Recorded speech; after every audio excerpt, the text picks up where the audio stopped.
హరహర Mahadev number 4 part 2. దీని గురించి అర్థం కావాలనుకుంటే పార్ట్ 1 చూడండి, దాని లింక్ డిస్క్రిప్షన్లో ఇస్తున్నాను. నెంబర్ 4 దాని కాంపౌండ్స్నే కాకుండా మిగతా కాంపౌండ్స్ని కూడా ఎలా ఎఫెక్ట్ చేస్తుందో చూద్దాము. ముందుగా మీరందరూ ఒక విషయం గమనించాలి, ఇలాగే అవుతుంది అని ఎవరు కూడా అనుకోవద్దు, అసలు భయపడవద్దు.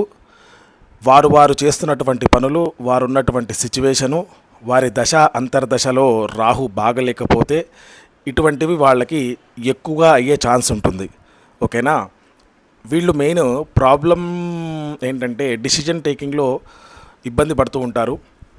ఆఫీస్లో ఎంత కష్టపడ్డా దానికి తగ్గ వాల్యూ లేకపోవడం, ఇన్కమ్ లేకపోవడం, అలాగే కొన్నిసార్లు కన్ఫ్యూజన్ స్టేట్ ఆఫ్ మైండ్తో ఉంటారు. వీళ్ళకి నిద్ర సరిగ్గా పట్టదు.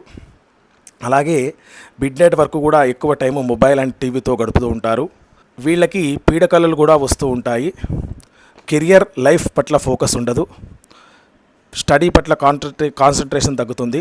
మంచిగా చదివే పిల్లలు కూడా ఈ దశలో నెగిటివ్ ఎఫెక్ట్స్ ఉంటే స్టడీస్లో వీక్ అయిపోతారు. చెడు స్నేహాలు, లవ్ అఫైర్స్ అయ్యే అవకాశం కూడా ఉంటుంది.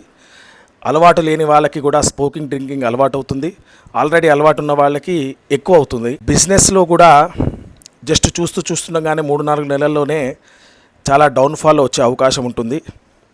బిజినెస్లో పార్ట్నర్స్ ఉన్న అటువంటి సిచ్యువేషన్లో మోసపోయే అవకాశం కూడా ఉంటుంది.